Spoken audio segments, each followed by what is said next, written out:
5 बेटे नहाकर टॉवल में होते हैं और 5 की बीवियां कपड़े प्रेस करके उन्हें सौंपती हैं। ये कपड़े प्रेस हुए हैं, इसे प्रेस करना बोलते हैं। जी एकदम कड़क प्रेस की है। ये क्या बकवास कपड़े हैं, ये शर्ट मैं बिल्कुल नहीं पहनने वाला। ममता तुम्हें अकल नहीं है क्या? मुझे भी नहीं पहननी अपनी ये शर्ट। संध्या तुम यही चाहती हो ना कि बाहर मेरी बेइज्जती हो ऐसे कपड़े पहनकर? जी नहीं, ऐसा नहीं है, आपको तो यही कमीज पसंद है, वही निकाली है मैंने। भैया ये घर की सारी औरतें बिगड़ गई हैं, काफी टाइम से दवा नहीं मिली है ना, मैं सही बोल रहा हूँ ना खुशी? 5 पत्नियां अपने पति से घबरा रही थी और पति गुस्से में शर्ट को फाड़ कर जमीन पर फेंक देते हैं। अभी के अभी दूसरी शर्ट लेकर आओ हमारे लिए। मैं सही था पार्वती, तुम्हारी तरह ही तुम्हारी बहुएं बिगड़ी हुई हैं। मेरे बेटे जब तक क्या ऐसे ही खड़े रहेंगे? नहीं, अरे आप चिंता मत कीजिए। बहू जाओ, इन सब की पसंदीदा दूसरी शर्ट अच्छे से प्रेस करके दे दो। 5 बहू अपनी सास की बात सुनकर कमरे में जाती हैं और दोबारा से प्रेस करके अपने पतियों को देती हैं। पति तैयार होकर डाइनिंग टेबल पर आते हैं, तब भी डर डर कर खाना वहां लगाती हैं। जैसे ही घर के सारे मर्द खाना खाते हैं सबका मुंह बन जाता है। ये कैसा बकवास बेस्वाद खाना है? अरे तुम सब घर में ही रहती हो ना, फिर भी ये क्या बनाया है? घर की औरतें होकर घर का काम करना नहीं आता, बताओ नमक नहीं है? गुस्से में अंकित जोर से टेबल पर हाथ मारता है, जिससे प्लेट का खाना बाहर गिर जाता है और एक प्लेट टूट जाती है। जी खाना तो चक्कर ही बनाया है हमने। हाँ बिल्कुल सही था पापा जी, बाबूजी मैं और नमक ले आती हूँ। बस करो तुम सब, कोई नहीं खाने वाला ये बेकार खाना। तुम औरतें पैर की जूती होती हो, फिर भी तुम्हें बात नहीं आता। अरे तुम औरतों से अच्छा खाना नौकरानी बना लेती हैं। नहीं खाना बना तो बता दो, नौकरानी को रख लेते हैं। मूड खराब कर दिया। विक्रम, विनोद, अंकित तुम सब गुस्सा मत करो, मैं बहू से अभी दोबारा से खाना बनवा देती हूँ। कोई जरूरत नहीं है मेरे बच्चों को तुम्हारे बहू का बकवास खाना खाने का। बस रात को अच्छा बना लेना, वरना हमसे बुरा कोई नहीं होगा। चलो ऑफिस ही चले। पापा स्कूल जाना है, स्कूल की डायरी में मैम ने आपके सिग्नेचर मांगे हैं, यहाँ पर सिग्नेचर कर दो। सिग्नेचर चाहिए तुम्हें? सिग्नेचर चाहिए? ये लो मिल गया आप सिग्नेचर। विक्रम गुस्से में अपनी बेटी की डायरी को फाड़ देता है, जिससे पिंकी रोने लगती है। अरे आपने हमारा गुस्सा अपनी बेटी पर क्यों उतार दिया? उसके स्कूल की डायरी क्यों फाड़ी? उसकी मैडम उसको डांटेंगी। हाँ तो अच्छी बात है, तुम औरतें इसी के लायक हो। घर के सारे मर्द ऑफिस चले जाते हैं। वहीं ससुर और दादा ससुर टीवी देखकर हुक्का पीते हैं और बहू से और कोयला डलवाते हैं। ए अंकित के लोग आए, अरे शोभित के लोग आए, जाओ पकौड़े लेकर आओ, और माधव के लोग आए, इस टीवी को साफ करो। आई बाबूजी। तब झटपट खुशी और पूनम गर्मा गर्म पकौड़े लाकर राम प्रकाश और विभूति को दे देते हैं। वहीं संध्या भी टीवी साफ कर देती है। बाकी की औरतें सास के साथ रसोई का काम कर रही थी। माँ जी, आज सुबह भी इन घर के मर्दों ने हम पर चिल्लाया। ऐसा कभी नहीं हो सकता कि ये लोग भी हमसे प्यार की 2 मीठे बोल बोले। हमारे पति तो है ही ऐसे, लेकिन बाबूजी और पापा जी भी ऐसे ही है। वो नहीं समझते। 16 साल हो गए इस घर में मुझे आए हुए, लेकिन आज भी कुछ नहीं बदला। जो हम सह रहे हैं वही माँ जी सहती हुई आ रही हैं। माँ जी, आपने कभी समझाने की कोशिश नहीं की? उस जगह बहू मैं कैसे समझाऊं, जहाँ हम जैसे घर की औरतों को खिलौना समझा जाता है और उनकी आवाज को दबाया जाता है। सही बोला माँ जी आपने, ये मर्द बस हमें खिलौना समझते हैं। तुम औरतों की बकवास बंद हो गई हो तो काम करने में भी हाथ चला लो। ए पार्वती, पानी दे मने। जी अभी देती हूँ, आप आवाज लगा देते। पार्वती कांपते हुए हाथों से अपने पति को पानी देती है। वहीं बाकी बहुएं शांत खड़ी होकर चुपचाप रसोई का काम करती हैं।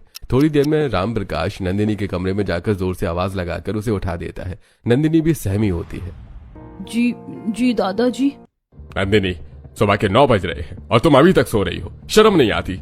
आखिर तुम भी घर की बाकी औरतों की तरह औरत ही हो। सुबह जल्दी उठकर अपनी दादी और भाभीियों का हाथ बटाया करो। पराए घर में तुम्हें भी जाना है, वहां से सुनवाओगी हमें क्या?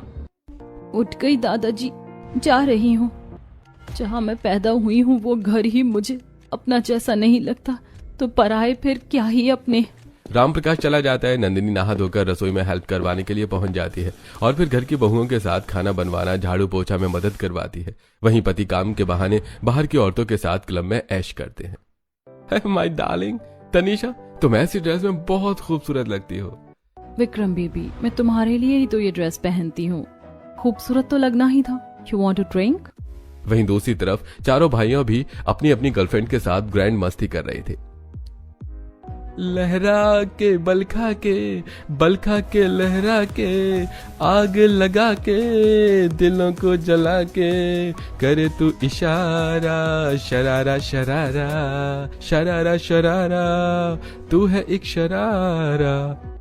अरे शोला है ये तन मेरा, और देखो तुम पास नाना, शम्मा के जो पास आया, जलता है वो ही परवाना।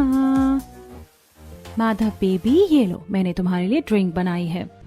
अरे ऑफ कोर्स, तुम्हारे पास आकर रिदिमा अच्छा लगता है, वरना घर की औरतों ने तो दिमाग खराब कर रखा है।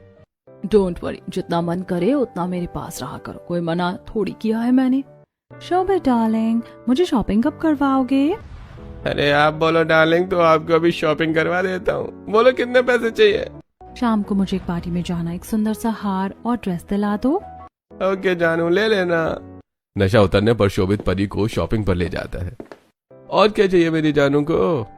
बस आज के लिए इतना बहुत है, मैं चलती हूँ, बाय बेबी। अपनी गर्लफ्रेंड से मिलने के बाद 5 पति फिर से ऑफिस चले जाते हैं। ऑफिस खुद का होता है, इसलिए किसी बात की चिंता नहीं होती। दूसरा, शादीशुदा होने के बावजूद भी एक्स्ट्रा मैरिटल अफेयर चलते हैं। ऐसे दिन गुजरते हैं। घर का कोई भी मर्द घर की लक्ष्मी की इज्जत नहीं करता था, चाहे वो पोती हो या बेटी हो या बहू हो। एक दिन ममता अपनी बेटी चिंकी के लिए विनोद से फीस मांगती है। अजी, आपको उस दिन भी कहा था कि चिंकी की स्कूल की फीस दे दीजिए, आज आखिरी दिन है, अगर आपने नहीं दिया तो इसे स्कूल से निकाल देंगे। क्लास के बच्चे इसका मजाक उड़ा रही हैं। हाँ पापा, स्कूल में पैसे भर दो। मेरी मेहनत की कमाई के पैसे मेरी अय्याशियों के लिए ही है ना, इसके स्कूल के फीस भरने के लिए नहीं, समझी? और वैसे भी क्या जरूरत है इसे पढ़ने की? घर में ही बिठाओ, इस पर घर का चूल्हा चौका सिखाओ। 5-6 सालों में ब्याह हो जाना है। अरे इतने साल रुकने की क्या जरूरत है? 2 साल में ही इसकी शादी कर देंगे। पहले भी तो शादी होती थी। इसकी और पिंकी की जल्द से जल्द शादी हो जाएगी 16-17 साल की उम्र में। दादाजी, आप कैसी बात कर रहे हैं? ये दोनों अभी स्कूल में पढ़ने वाली छोटी बच्ची हैं। अब वो पहले वाला जमाना नहीं रहा जब बच्चों का बाल विवाह हो जाता था। ये कानूनन जुर्म है। अरे ओ विनोद, विनोद के लोग आए, अब तो मुझे बताएगी कि सही क्या है और गलत क्या है। अरे तेरी दादी सास भी चिंकी की उम्र में शादी करके घर आई थी। मेरे 15 साल की उम्र में पूरा रसोई चूल्हा चौका गृहस्थी संभाल ली थी। माफ कीजिएगा बाबूजी, लेकिन ये सब अब नहीं होता। बच्चों को पढ़ने दीजिए, इसमें इनका क्या कसूर है? अनुराधा बहू, तुझे जो पैसे दिए थे वो चिंकी बिटिया के लिए निकाल दे। जी माँ जी। पिंकी, तैयार हो जाओ, तुम दोनों को एक साथ स्कूल छोड़ देती हूँ। अनुराधा अलमारी से पैसे निकाल कर लाती है और दोनों बच्चों को स्कूल बैग लेकर निकलते हैं। इतने में राम प्रकाश अपनी छड़ी से चिंकी पिंकी को रोक लेता है और स्कूल का बैग फेंक देता है। अरे ये राम प्रकाश राठौर का घर है, यहाँ मेरी मर्जी चलती है, मर्दों की मर्जी चलती है। और विभूति की बहू, तूने सोच कैसे लिया कि तुम मेरी बात को काटेगी? जो पहले होता था अब वो भी होगा। अब से घर की कोई लड़की बाहर पढ़ने नहीं जाएगी, घर में रहेगी और पार्वती तूने घर का काम सिखाएगी। अजी ये गलत है, आप क्यों नहीं बोलते? दादाजी को पापा जी को समझाइए। इतने में विक्रम अनुराधा के बाल खींचता है। क्या बोला तूने? तू भी माँ की तरह ही जुबान लड़ा रही है। मुझे दादाजी ने जो कह दिया सो कह दिया, कोई नहीं जाएगा। विक्रम जी, मुझे छोड़ दीजिए, मुझे दर्द हो रहा है। कम से कम बच्चों के सामने तो ये सब मत कीजिए। छोड़, विक्रम पागल हो गया है। खुशी बहू, बच्चों को अंदर ले जा। अरे सही कह रहा है वो अपनी पत्नी के साथ, वरना तुम औरतें जब तक पैरों की जूती की नोक पर नहीं आती हो कुछ नहीं समझती। इसकी किताबों को भी जलाना ही होगा। नहीं नहीं दादाजी, ऐसा मत कीजिए। दादाजी ऐसा मत कीजिए, हमने बहुत मेहनत से पढ़ाई करी है। चुप करो तुम दोनों के दोनों, बोला ना जाओ यहाँ से। और शोभित की लोग आई, ले जाओ बच्चे ने यहाँ से, नहीं तो ये भी पिट जावेंगे। डर के मारे परी बच्चों को अंदर ले जाती है और विभूति उनके बैग से किताब निकालकर जला देता है। घर की सभी औरतों की आंखों में आंसू थे। बच्चे और नंदिनी कमरे में कांप रही थी। बुआ, बड़े दादाजी और छोटे दादाजी ऐसे क्यों हैं? पापा भी गुस्सा करते हैं। ऐसे तो मेरी ज़ेली के पापा नहीं करते, वो तो उनको बहुत प्यार करते हैं। हाँ बुआ, मेरी ज़ेली के पापा उनको खुद स्कूल छोड़ने आते हैं, चॉकलेट भी देते हैं।